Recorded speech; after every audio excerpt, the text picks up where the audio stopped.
Future Sense is a podcast edited from the radio show of the same name, broadcast on Bay FM in Byron Bay, Australia at bayfm.org.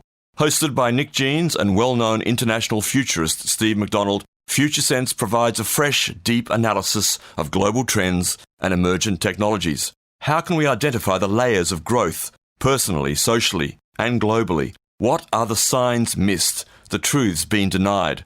Science, history, politics, psychology, ancient civilizations, alien contact, the new psychedelic revolution, cryptocurrency and other disruptive and distributed technologies, and much more. This is Future Sense. You're now tuned to Future Sense with myself, Nick Jeans, and my co-host Steve McDonald. Good morning, Steve. Good morning, Nick. And it's a great pleasure to welcome back to the studio, and we just worked it out, it's been like a year and a half. Our friend Mitch Schultz from the US, the Texan elf.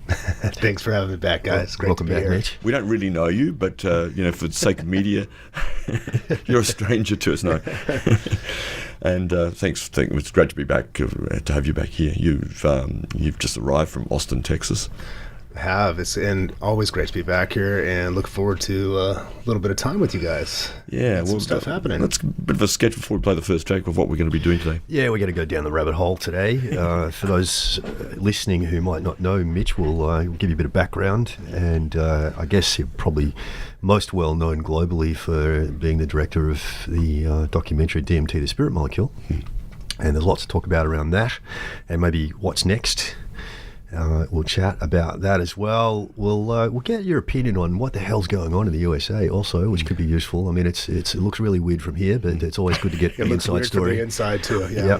Yep. And I think we'll just chat a bit about the power of media in terms of how it seeds our imagination, and I guess plays some role in the creation of the future world, doesn't it? Indeed. And we'll also talk about our film, which we've got coming up by Australian cinema premiere this weekend, From Shock to Awe. From Shock to Awe, yes. Yeah. Which Mitch is also transmedia producer for that film, so you've been on the inside of that. We'll talk about that. Yep. And the role of media generally, how it's transformed and changed over our lifetimes and a bit before. It's certainly a whole new area, a whole new landscape that's emerging in the media. You're tuned to Future Sense with Nick Jeans and Steve McDonald. Engage, emerge, activate, and spiral up. Yes, that's the film we'll be talking about a little bit later on. It's premiering this Sunday. We'll also have a double pass giveaway for that later on. Got another giveaway too. We'll come up with that very shortly. You're tuned to Future Sense here with myself, Nick Jeans, and Steve McDonald, and our special guest, the Texan elf, Mitch Schultz, back in town. He is indeed. And Mitch, I understand you were born in Nashville, Tennessee. Is that correct? Memphis, Tennessee. Sorry, Memphis, Tennessee. Right. I was wrong. Thank you for correcting me there. Memphis, of course. Yeah. Sharing space with Elvis. And that accounts for the Elvis Presley tattoo that you have? You have an Elvis tattoo. I have an Elvis tattoo. He hasn't left the building, clearly. He's not left the building. It's the young Elvis. We just want to clarify that. All right, good. So you haven't always lived in Texas, hey? Have not. Moved there, though, roughly when I was about 5 years old, and spent a good chunk of my developmental years in Texas. Yep. Yeah. And of course, I think most of your family's there now, right? That's correct. Yep. They're in Minnesota. Awesome. And somewhere along the line, you got interested in motion pictures. I did. That happened by reading Jim Morrison's biography. Oh, okay. So it was prior to Jim going into music and finding the door, finding the doors. He was looking at getting into cinema and getting into being a filmmaker. And there's one story in there where I saw the power of media, I guess, within his, and they were asked to create a short film for class and come back and share it with their classmates, and they caused quite a stir, as you can imagine, with Jim Morrison being the provocateur that he was. And it just hit me. I was like, "This is where I want to go. This is what I want to do. I want to cause a stir. I want to cause a stir, and not just one." Right. So that was the seed of getting into filmmaking. And how old were you when you read that? I was probably 14 or 15 at the time. Okay. Yeah. Interesting. So then, where did you study first? Did you study in Texas first? I was at the University of Texas in Austin. Studied communication theory in general, but focused a lot on film production, television production, and then did my graduate work at New York University and looked a little bit more towards the digital end of that spectrum. So right, yeah, sort of like the nexus of technology and motion pictures. Yeah, right. Yeah, right. Yeah, cool. And you did I think I remember you telling me once that you did an interesting sort of art installation at the airport. As part of my graduate studies, we there was a few of us that did a installation for JFK through their international terminal and developed a piece that was kind of a passive kind of sculptural piece, but also had an interactive element to where you could find out practical things about your travel.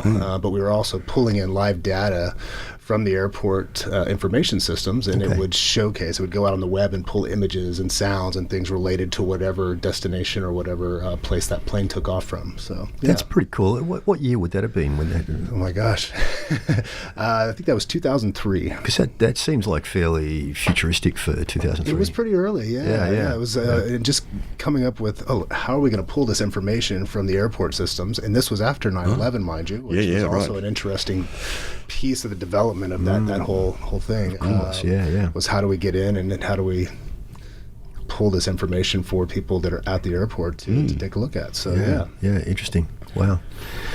And what happened next? Well, during my time at NYU, and actually towards the end, I found out about dimethyltryptamine, and that was kind of the impetus for me to start looking into DMT, the spirit molecule, although I didn't know it at the time. But that research led me down a path to find Dr. Strassman's work, and I guess in 2007 we started shooting that. So it was several years in there, but once I found out about that, it led me down a rabbit hole. And, right. And without incriminating yourself, was that something that was going around at NYU at the time? Like, was that a recreational thing that was happening there? It wasn't. It was an interesting how it all came about. My roommate at the time was a Brazilian man, and he was moving back home. And one night just called me up and said a group of us are getting together, and I'd never heard about this. It wasn't part of the regular thing that was going on at NYU or even at the part of our program. But one of his friends had something, and we said, let's try this out. Yeah, okay, right. Interesting. And that was, I guess, a life-changing experience for you. Completely life-changing. Late 20s, thinking you have it all figured out. This is where I'm going, this is what I'm doing, this is how I understand reality, and that all changed in about 10 to 15 minutes. Mm-hmm. Wow. So for those who don't know what DMT is, or dimethyltryptamine, as you said, the full name of DMT, the spirit molecule is the film that you are referring to, that you helped to make, that you made. DMT is a natural occurring chemical in the human body and in many plants and animals, isn't it? That's right. Give a bit of a sort of sketch for those who don't know these sort of things. Yeah. Oh, go ahead. Well, I was going to say, N-dimethyltryptamine, or one of its precursors, is found in almost every living thing, it seems. They're finding it more and more places, and it seems to be throughout our body, in our spinal fluid and in various organs and things. And of course, Dr. Rick Strassman really kicked off I guess the rebirth of psychedelic research, didn't he, in the 90s, when he got permission to do his study on DMT. And it was a really early stage psychedelic study, and done in a very clinical, typical hospital setting, which is kind of weird from a set and setting point of view. And I'm sure that contributed to some of the strange experiences that people had during the study. But nevertheless, absolutely groundbreaking, and opened up, what has become a psychedelic renaissance, which is in full flight now globally. Yeah. And DMT is such an interesting one for me because it is found in the human body. It's an endogenous compound that is part of it, but it's also all over nature and potentially in every living organism, which was the one thing that really just caught my attention, because we know that living organisms have the precursors to make DMT. Whether or not it's there, we don't fully know, but it is in a lot of different plant varieties and humans, mammals in general. So it's fascinating. It is fascinating, and the research hasn't progressed to humans yet, but they've been researching mice, I think, and they believe that DMT is produced in the pineal gland. Yes. At least they've found the precursors there, and they found DMT there in animal studies. Yeah, and it's believed to be implicated in our dreaming process. So what we do know is that when we go into our night nighttime cycle, our body produces melatonin. And it also produces something else called pinoline, which is, as it sounds, is produced in the pineal gland, which acts as a monoamine oxidase inhibitor. And so what that means is it stops the body from breaking down DMT, so it allows DMT to accumulate during our sleeping hours, which may well be why we have colourful dreams. And anybody who has experienced DMT, either whether dreams, pure, or in ayahuasca or something similar, will know that it's like a waking dream. It's like being in a dream but being awake at the same time, isn't it? Right. Yeah. Yeah, I mean that study actually began with his research into melatonin, I believe, which is interesting. Yeah, I think it started there, and serotonin also leading the way in some ways. And again, just this. It's a bit of a rabbit hole itself, isn't it? It is, and this simple compound existing in our bodies as we know it and going through the blood-brain barrier, it opens up a lot of questions, and we still don't know a lot about it. Yeah, and it's, I often think of DMT and similar psychoactive substances as kind of like the channel control on a television, where you're just kind of switching channels and you're tuning into something completely different, and you'll flick over the switch and tune into some wacky show.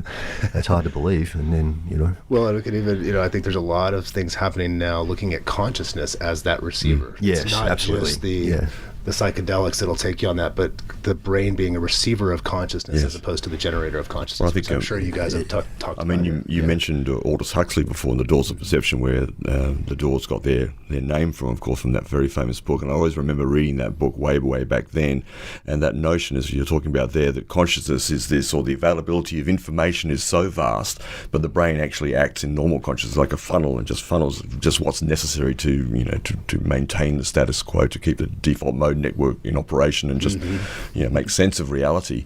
But to open that funnel up, either with psychedelics or meditation or other practices perhaps, allows a flood of other information to come through. And looking back, of course, that seems quite naive, that metaphor now, and yet at the time it was very, for me particularly, it was very opening. And when I read that, I went, oh, I see, there's actually all this out there.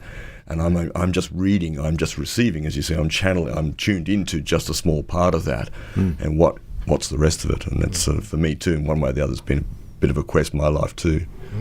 Yeah, very interesting. It's also interesting to look at different substances, DMT, but all the many other psychedelics that are out there, and how each of them has its own particular flavour to the information, or the way the information is presented to you. And yet there are these core elements that come through regardless of which channel you're tuning into. This core concept of the unity of consciousness. Yeah. I mean, it's pretty universal, isn't it? I guess that's still the research that hasn't been finalised. We don't really know that rabbit hole where we're going, but the truth is that people with these kind of experiences, one way or the other, have this kind of unity consciousness experience at some time or other that seems to be coherent with other people's experiences. Not to mention sort of telepathic possibilities that exist in those sort of spaces as well. Yeah, these. Whatever cultural baggage or viewpoint that you're coming from, those seem to be pretty common, which is a fascinating thing to explore, and particularly, with DMT, it's there's the commonality of the experiences is something that should not be ignored. Yeah, exactly. Yeah. We might take a break and then come back and just talk about how you approached making that documentary. Yeah. You're on BFM 999. It's 9:26 here on Future Sense with myself, Nick Jeans, Steve McDonald, and our special guest, Mitch Schultz, the Texan elf, back from the US of A. You can also text in, as always, on our text line 043734 1119. 043734 1119 comes up here on the computer. Anything you'd like to add to or comment on or bring our attention to here at BFM. For all of you out there, strangers in a strange land, you're grokking Future Sense here on BFM. It's 9:31 here on BFM 999. You're on Future Sense with Nick Jeans, Steve McDonald, and Mitch Schultz this morning. Just before we move on, we have a giveaway today for the most popular Australian play ever written by Michael Gow. You probably would have heard of him. It's called Away. I think that's the title that was used by Radio National for the Indigenous Affairs program, perhaps. But we have a double pass to give away for this Wednesday, the 14th of August. August at 6 p.m. down here at the Byron Theatre for the National Theatre Live. Now, it's actually not a live performance, but it's a filming of a live theatre performance. So if you are a subscriber to BFM, 66807 66807 as a subscriber, give us a call and go in the draw for that. We'll run that for 15 minutes or half an hour or so. If you're not a subscriber, you can do that at any time. Subscribe to BFM. Our radiothon is coming up from next Monday on this show. We actually begin the radiothon next week, so stay tuned for that. And we're really asking for your support here to keep alternative media operating. We're talking today a little bit about alternative media, and particularly with our special guest Mitch Schultz's experience in producing and creating, let's say, transformational media. Yeah. And I guess it's been almost a decade now, Mitch, since the release of DMT, the Spirit Molecule.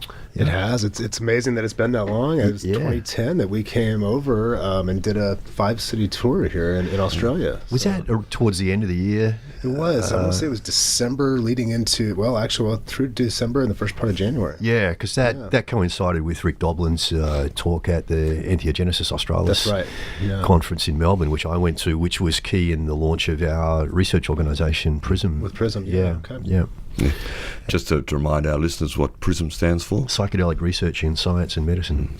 Very good. Yeah. And it was... had to test him just to make sure he's on the ball today. He's on top. Yes. So Rick Doblin came and spoke at a conference in Melbourne called Entheogenesis Australis, which is a remarkable international class event that happens from time to time in Melbourne, still going. All credit to the boys and girls behind that. And Rick offered some money at that conference for anyone who was interested in getting some research happening here in Australia. So I volunteered along with a bunch of other people, and we eventually launched PRISM in early 2011 as our local non-profit research organisation. So, sort of along the lines of perhaps, yeah. And we're just about to start our first official legal psychedelic study in Melbourne pretty soon at St Vincent's Hospital, which is very exciting. With psilocybin. Yeah.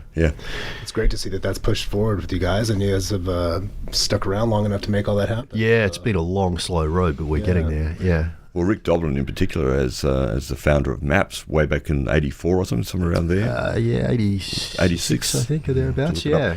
But I mean, he's been really on the one path for such a long time, and you could sort of ascribe a lot of success in this area of the new psychedelic revolution to his absolute dedication. Yeah, to that absolutely, absolutely. And he started on that road. I think it was in about '86, shortly after MDMA was made illegal in the US. And I think it was 2003, if I remember correctly, before he actually got a research study happening. So Rick Strassman did get in earlier. I think it was about 96. 90 to 95, I think that. Was it? Yeah, okay, early 90s. Yeah. So he certainly led the way. And so you mentioned in the break that you screened DMT, the Spirit Molecule, at the Chapel of Sacred Mirrors, which is Alison Gray's. Yeah, they had just moved up to upstate New York out of Manhattan, and we interviewed them in their Manhattan location back in 2007. So it was nice to kind of have it come full circle, and then screen there for a small group. I think we had over a couple hundred people show up. The facilities were not made for that at the time, but and then we came over here and went on this 5-city tour here in Australia, which really kind of solidified me being part of this wonderful country. Absolutely, yeah. And how long from the time that you started shooting to the time of release, how long was that? Yeah, so roughly it was a 5-year process from the time that we started talking to Dr. Strassman, putting together kind of the nuts and bolts of how we wanted to do this, then the interviews starting in 2007, and then we didn't actually release digitally and to the general public until, particularly in North America, until late 2011. Right. And I know that you shot, over 100 hours of footage, which got compressed down to 1% of the 100 hours of footage. Wow. So the post-production process was interesting. I learned a lot. And we interviewed 50 just amazing minds. Dr. Strassman was key in helping us kind of put together the dream team, if you will, of who we were going to interview. And really, once we sat down in New Mexico for the first round of interviews, it became very apparent that this thing was going to be much bigger than just a psychedelic film. Yeah, right. That we were going to be looking and talking to some people that have been exploring consciousness in general and what reality is in some ways. And DMT just played kind of a key role in that, but there was much more to it than just the psychedelic effects. Absolutely, and then the movie was, of course, very well received once it was released. Hey, and it got, I think, picked up initially by Warner Brothers, right? Yeah, Warner Brothers was the distributor through Gravitas, and we shot right up to the top of the iTunes Daco and independent list, which was great, and then had about a 7-year run on Netflix. Yeah, and for a lot of that time, it was one of the most downloaded movies, right, on Netflix. I think the first 2 weeks, and I have to go back and look at where I got this information, but for the first 2 weeks it was on the Netflix platform. It was, from what I understand, one of the most streamed films on the platform. Yeah. So, I mean, in a way, that's quite amazing, because we're talking already about a few years ago, and so much has already transformed in this space. Now we're talking about it here on the radio in this way very openly today, which even 5 years ago probably we wouldn't be doing very often in very many shows, even here. Were you surprised by that level of success of this subject matter at that time? You know, there was yes and no. Yeah. I knew that it was going to have a strong impact and a connection with people that I'd seen, well, from my own experiences. But it was also having to explain that to Universal and through Netflix to say, look, there's an audience out here that really wants to see this, and it's not just the underground audience, and it has expanded and reached so many more people than that. Some of our estimates, probably over 60 million people, potentially have seen this film. So do you see that as that the time is ripe for this? Is that how you interpret it? Because I know that we're sort of on the same page. We feel this. We sort of know this between ourselves. But is that true outside the bubbles of our experience? Would appear to be so. I think so. I think even people that are not necessarily in the psychedelic scene or community have responded well to this film, and at least opened up to some ideas that may not have been part of their normal day-to-day. And so I think that's happening more and more. And the amount of people, it's interesting just traveling around the world, and I'll be in the most random place, sitting in a bar or sitting at a restaurant or some coffee shop, and somehow DMT comes up. Oh, have you heard about this film? And it feels great to have that experience, but it shows that I think it's getting out there a lot, and that people beyond, again, the psychedelic community are really responding to it and interested in the content. Yeah. So. And it's also showing, which one of our themes today is the transformational potential for media now, because arguably media has been less than willing to approach subject matters that don't fit the status quo, so to speak, don't fit the agenda of business, the business model of, and so forth, don't fit the agenda of legal drugs, for example, and pharmaceutical companies and so on. You can talk about a whole lot of stuff here. It would seem, though, that in recent years, say the last decade or so, a lot more media is being produced that is with a focus on, in one sense or other, consciousness raising, for want of a better term. Well, and the internet obviously playing a huge role in that, and people being able to produce their own content and get it out there, that we're not having this kind of... There's still a lot of the top-down approach, but there's this grassroots element too, where there are large audiences out there that want to see this type of media and other media that is about transformation. Yeah. And I guess the documentary also was riding the wave of the psychedelic renaissance that was happening, and ayahuasca, which has played an enormous role in that renaissance, of course, also contains DMT. So, there's a parallel thing happening there, and a lot of it, particularly in the ayahuasca rollout, has been underground because of the legal issues. I mean, of course, DMT is not legal either, and yet I guess we don't really have a solid understanding of how widespread its use has been globally. But the indications are it's been, very, very influential in the consciousness shift over the last 10 years or more. And interesting, the messages and the experiences that people have within those experiences tend to push for that transformation, seeing the planet in a different light, and how people want to change themselves to be able to fit in with that. Yeah. So.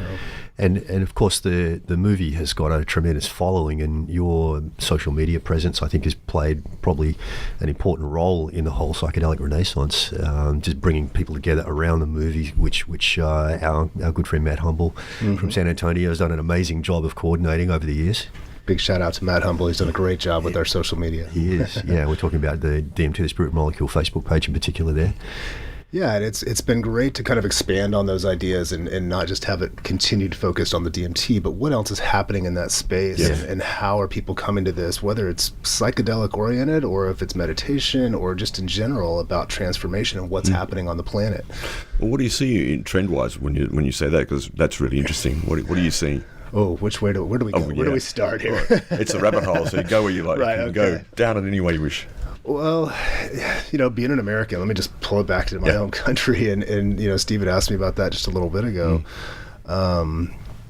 The media playing such a huge role from the top all the way down, right? And who's producing the major news cycles all the way down to independent media and where all those things are converging and how people are getting their information and how they're understanding it.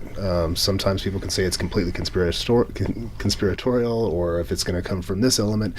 And there's not a true line anymore as much as there used to be. And people touch with these ideas or this type of media because of the control mechanisms that were in place before. People just having little bits of access. It's definitely playing a role in at the very least, opening up people's minds to some different ideas and helping push that transformation. Just made me think about DMT appearing in more mainstream pictures or series. And I remember there was a scene in the Sense8 episodes on Netflix where they were doing DMT, I think, sort of right up the start of the of that series, Well, a lot of people see that many movies actually are influenced by some of the producers, writers, directors, and other creatives being involved in this kind of work, perhaps tripping down to South America and doing ayahuasca retreats or similar and bringing that back to their work. Is that do you see that in America? Do you think that's true? I mean, there's a bit of a sort of urban myth, but it's probably pretty likely to be true. I think there's a lot going on in the Hollywood as well as in tech with people having experienced these things and then bringing it back and putting it into, again, not just the stories of the media, but into our technologies. Yeah. I mean, films like Avatar clearly have a resonance with this kind of work in terms of the tribal perspective from there. Yeah, there was a definite link to ayahuasca in that movie, without a doubt. And of course, there's a whole Burning Man movement, which has grown very much stimulated by psychedelics, I'm sure, and very much connected to the IT industry in the US. You're resonating right now on Future Sense with Steve McDonald and Nick Jeans. You are tuned to BayFM 99.9. It's 9:51 here on Future Sense this morning through till 11 o'clock. We've got this double pass giveaway to the Michael Gow film of National Theatre, Australian National Theatre Live. It's called Away, Caught in a Storm of Family Secrets, this Wednesday the 14th at 6 p.m. Double pass. If you'd like to call up, if you are a subscriber to BayFM, do that. 66807999, be in the draw for that. A couple of texts came in. We might just deal with one of these right now. Nice little comment. Hi guys. Couldn't that universal consciousness and the mysterious dark energy be one and the same thing? Absolutely, we agree with that, and that's kind of the meaning of unity of consciousness, is like everything's one thing, right? Very good. Well spotted. Thank you. So we're talking to Mitch Schultz here about his experience making DMT, the Spirit Molecule film, and the purpose and meaning and the status of where the media is as a transformational media for consciousness, for our growth, for our evolution on the planet. But particularly since you're in America, you've probably got a fairly good take of what's going on down home there in the United States of. Wow. What's it like living there? Lots happening, obviously, and it's been a little challenging, I have to say. People pushing back in so many different directions, and I even hate to go right to left, but it's and everything in between. But it's been a challenge, and now that, or not now that, but the fact that we have guns and these guns are becoming a bigger issue. I think more and more people are feeling targeted, no pun intended in that at all, and that it's getting quite serious just due to the fact that guns are so prevalent there. Yeah, after the shootings, the one in Texas and the other one that happened soon afterwards, I saw a clip of Times Square in New York where there was a motorcycle backfire, and people just ran. It was quite scary, and clearly a lot of people on edge. Yeah, people are on edge. Yeah, and that's what I guess I'm seeing more and more of. It's just that on edge, and in some ways people talk about just getting numb to what's going on, but it doesn't feel like the numbness is there. It feels like people are more and more on edge. I mean, just the backfire is enough to send people running. Should say a lot. Yeah, very interesting times. We've been talking most recently on the show about the growing crisis of confidence in government and in our institutions, and how 2020 is actually shaping up to be a fairly disruptive year. It's looking like we're in for a major financial hiccup of some sort early in the year, and then of course we've got the US elections in November, right, 2020, and the question hangs over that, how are people going to believe the result? Well, and that's the tough part right now. A lot of people are they don't know where to go. Traditionally, they've had their answers from the mainstream media or the government, and they're questioning all of that across the board. And there's a lot of information out there and a lot to decipher. So, I mean, for those people who are still sort of aligned or try to be or want to be or think they should be aligned to one of the major parties or not, the Democrats in the United States seem to be in incredible disarray with a hell of a lot of potential candidates. Not many of them are going to see through, and some of the leading candidates, like former Vice President Joe Biden, proving to be a bit of an idiot, and often a bit of in the way that he's expressing himself. So how do you see the Democrats facing off against Trump at this point from inside America? What's the tone going on there? Well, the Democrats in general have always shied away from utilizing the anger that they've kind of had bubbling up, but that has started to shift because of, I think, all the gun issues now, and there was a heated response from a lot of the Democratic candidates. What is interesting as well, though, is that the Republicans back in 2016 had 20 plus candidates when they were at this time. And so now a similar thing is happening with the Democrats, where they have a whole range of people coming in to push back. And this is a general trend globally. We're seeing a fragmentation of the major parties as we're sort of evolving beyond this black and white, one party versus the other party scenario, which we've had for a long time. We're seeing a lot more diversity come into politics for various reasons, and the major parties are fragmenting, along all sorts of different lines. One of the interesting things of the other day is that Elon Musk backed Andrew Yang, a Chinese-American man running for president, and very much aligned with the tech industry, but has, I think, a wider range of views than most of our other candidates. Elon Musk jumped on board. Is he aligned with one of the major parties, Andrew Yang? He's a Democrat because you almost have to be one or the other. But it was a big endorsement, needless to say. So interesting. Yeah. What about Marianne Williamson, who many would know in the sort of New Age movement? She's a very well-respected New Age author, and of course she wrote that famous piece that Nelson Mandela used in his acceptance speech as president of South Africa back then about what we fear most is our greatness, so to speak, to paraphrase, and not our weakness and our faults. And she's there, and of course highly unlikely to get very far, and yet she has got a lot of people in the United States who give her a lot of time and a lot of energy. Yeah, I don't know much about her personally, but she has risen quite a bit. I think Elizabeth Warren has shot up, more so than Bernie Sanders, and with Biden. Biden seems to be the obvious choice for a lot of people because it's still kind of safe in some regards, but at the same time he's showing some of his cracks, if you will, to say the least. I was most impressed by his recent statement at what looked like a campaign speech where he assured everybody that they put truth over facts. Right. Truth over facts. Yeah. Well, that's the thing. There's so much going on that, this whole black and white, two-party system is just not cutting it anymore. And that's what we're getting to. And so those that are expanding out of that and at least finding ways to explore other ideas, I think ultimately are gonna have the success. Because I don't think Biden can really deliver on what what he hopes to and what a lot of people hope for him. Yeah, and it's probably still a slightly outrageous attitude or perspective at the moment, but it looks to me like sometime down the track we're probably going to see a breakup of the United States. That's the way it's shaping up, along the same lines as the way the USSR broke up years ago. Yeah, that would be interesting. I mean, do you see that as a possibility? And clearly, you look at a state like California, which is one of the richest countries, so to speak, in the world anyway by itself, and being like the fifth something like the fifth largest economy in the world. I think that's about right.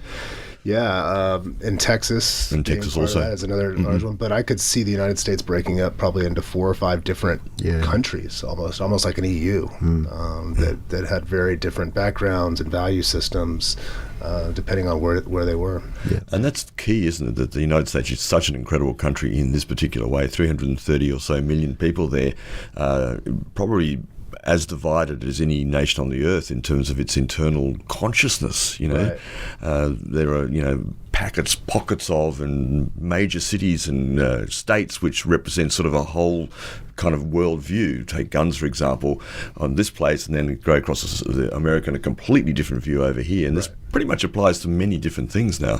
I'd suggest there's almost more disparate views inside of America than within any other country in the world that I can think of. Yeah, and I think the diversity leads to a lot of that, but it's interesting to look back at just the start of the U.S., see what we came from, what we were fighting against, and now how all that's shaking out again. But I could see that there could be a time when the U.S. breaks up, where those states end up really taking on their state rights, which is a big power struggle between the national government and the states, that could be an issue. Yeah. You've been listening to Future Sense, a podcast edited from the radio show of the same name, broadcast on Bay FM in Byron Bay, Australia, at bayfm.org. Future Sense is available on iTunes and SoundCloud. The future is here now. It's just not evenly distributed.